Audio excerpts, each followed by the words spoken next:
Hi friends, ഇന്ന് നമ്മളൊരു കടലക്കറി റെസിപ്പിയാണ് ഉണ്ടാക്കാൻ പോകുന്നത്. പുട്ട്, അപ്പം, ഇടിയപ്പത്തിൻ്റെ കൂടെയൊക്കെ കഴിക്കാൻ പറ്റുന്ന സൂപ്പർ ഒരു കടലക്കറി എങ്ങനെ ഉണ്ടാക്കാമെന്ന് നോക്കാം. കടലക്കറി ഉണ്ടാക്കുന്നതിനായി 1 കപ്പ് കടല ഞാനിവിടെ വെള്ളത്തിലിട്ട് കുതിർത്തെടുത്തിട്ടുണ്ട്. ഞാൻ രാത്രി കിടക്കാൻ നേരം വെള്ളത്തിലിട്ട് രാവിലെയാണ് കടല ഇങ്ങനെ എടുത്തിരിക്കുന്നത്. 6 മുതൽ 7 മണിക്കൂർ വരെയാണ് കടല കുതിർന്ന് കിട്ടാനായിട്ട് വെള്ളത്തിലിടേണ്ടത്. നിങ്ങൾക്ക് അത്രയും സമയമില്ലെന്നുണ്ടെങ്കിൽ നല്ല തിളച്ച ചൂടുവെള്ളം ഒഴിച്ചാൽ പകുതി സമയം കൊണ്ട് കടല കുതിർന്ന് കിട്ടും.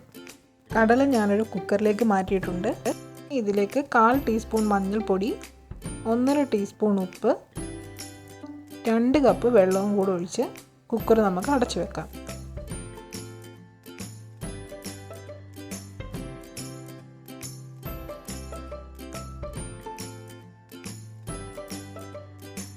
ആദ്യത്തെ 2 വിസിൽ വരെ ഹൈ ഫ്ലെയിമിലും പിന്നീടുള്ള 4 വിസിലും ലോ ഫ്ലെയിമിൽ വെച്ച് വേണം ചെയ്യാനായിട്ട്. അതിനുശേഷം പ്രഷർ കുക്കർ ഓഫ് ചെയ്യുക. ഏകദേശം ഒരു 15 മിനിറ്റിന് ശേഷം പ്രഷർ കുക്കറിലെ പ്രഷറെല്ലാം പോയതിന് ശേഷം നമുക്ക് കുക്കർ തുറന്ന് നോക്കാം. അങ്ങനെ നമ്മുടെ കടല നന്നായിട്ട് വെന്ത് വന്നിട്ടുണ്ട്. ഇനി ഒരു പാൻ അടുപ്പത്ത് വെച്ച് 2 ടേബിൾ സ്പൂൺ എണ്ണ ഒഴിച്ച് കൊടുക്കുക. എണ്ണ നന്നായി ചൂടായി വരുമ്പോൾ ഫ്ലെയിം കുറച്ച് വയ്ക്കുക. ഇനി ഇതിലേക്ക് 5 വെളുത്തുള്ളി ചെറുതായിട്ട് ചോപ്പ് ചെയ്തത് ഇട്ട് കൊടുക്കുക.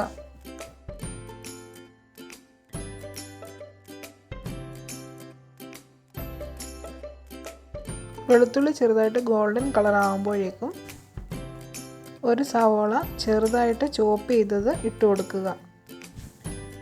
നമുക്കിതിലേക്ക് 1/2 ടീസ്പൂൺ ഉപ്പ് കൂടി ചേർത്ത് ഇളക്കാം. നമ്മൾ ആദ്യം കടല വേവിച്ചപ്പോൾ 1.5 ടീസ്പൂൺ ഉപ്പ് ചേർത്തായിരുന്നു. സവോള ഒരു ഗോൾഡൻ ബ്രൗൺ കളർ ആവുന്നത് വരെ നന്നായിട്ട് ഇളക്കി വഴറ്റുക. ഇതിപ്പോൾ ആയിട്ടുണ്ട്. നമുക്കിതിലേക്ക് പൊടികൾ ചേർത്ത് കൊടുക്കാം. 3 ടേബിൾ സ്പൂൺ മല്ലിപ്പൊടി,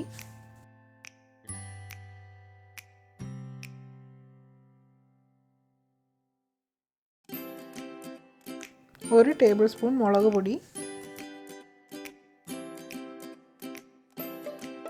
1/2 ടീസ്പൂൺ ഗരം മസാല. ഇനി ഈ മസാലപ്പൊടികളുടെ റോ ഫ്ലേവർ ഒന്ന് മാറുന്നതിന് വേണ്ടി 1 മിനിറ്റ് നേരം ഒന്ന് ഇളക്കി കൊടുക്കുക.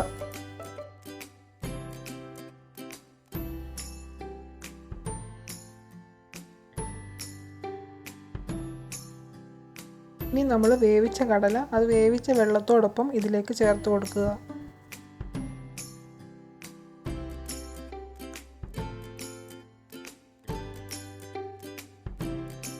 അതോടൊപ്പം തന്നെ ഒരു തക്കാളി കട്ട് ചെയ്തത്, കുറച്ച് കറിവേപ്പില, 1/2 കപ്പ് ചൂടുവെള്ളവും കൂടെ ചേർത്ത് നന്നായിട്ട് ഇളക്കി യോജിപ്പിക്കുക. തീ കൂട്ടി വെച്ച് 4-5 മിനിറ്റ് നേരം നന്നായിട്ട് തിളപ്പിക്കുക.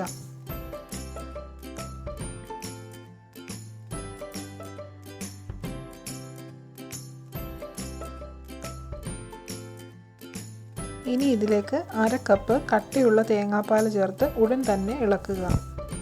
തേങ്ങാപ്പാൽ ചേർത്ത് കഴിഞ്ഞാൽ പിന്നെ തിളയ്ക്കാൻ പാടില്ല. അതുകൊണ്ട് തീയും ഉടൻ തന്നെ ഓഫ് ചെയ്യുക. നന്നായിട്ടൊന്ന് ഇളക്കി യോജിപ്പിക്കുക.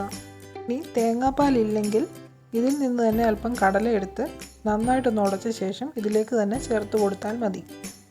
രണ്ടും തമ്മിൽ ടേസ്റ്റിൽ നല്ല വ്യത്യാസമുണ്ട്. അതുകൊണ്ട് തേങ്ങാപ്പാൽ തന്നെ ചേർക്കാൻ ശ്രമിക്കുക. ഇനി ഇതിലേക്ക് നമുക്ക് കടുക് താളിച്ച് ചേർക്കാം. അതിനായിട്ട് ഒരു പാൻ അടുപ്പത്ത് വെച്ച് അതിലേക്ക് 1/2 ടേബിൾ സ്പൂൺ കടുക് ചേർത്ത് കൊടുക്കുക. കടുക് നന്നായിട്ട് പൊട്ടി വന്നതിന് ശേഷം 3 വറ്റൽമുളക് ചേർത്ത് കൊടുക്കണം. ഇനി ഇതിലേക്ക് 5 ചെറിയുള്ളി ചേർത്ത് കൊടുക്കാം, കുറച്ച് കറിവേപ്പിലയും. ഇനി ഇത് നമുക്ക് കടലക്കറിയിലേക്ക് ഒഴിച്ചു കൊടുക്കാം. ഇനി ഇത് ഇളക്കരുത്, ഉടൻ തന്നെ അടച്ചു വെക്കണം. എങ്കിൽ മാത്രമേ ആ താളിച്ച് ചേർത്തതിൻ്റെ രുചിയും മണവുമൊക്കെ ഈ കറിയിലേക്ക് നന്നായി പിടിക്കുകയുള്ളൂ. 10 മിനിറ്റിന് ശേഷമോ അതോ സെർവ് ചെയ്യുന്നതിന് മുമ്പോ ആയിട്ട് ഇതെല്ലാം ഒന്ന് ഇളക്കി നന്നായിട്ട് യോജിപ്പിക്കുക. കടലക്കറി ഇവിടെ റെഡി ആയിട്ടുണ്ട്. ഈ രീതിയിൽ കടലക്കറി ഉണ്ടാക്കി എല്ലാവരും ഒന്ന് ട്രൈ ചെയ്ത് നോക്കണം.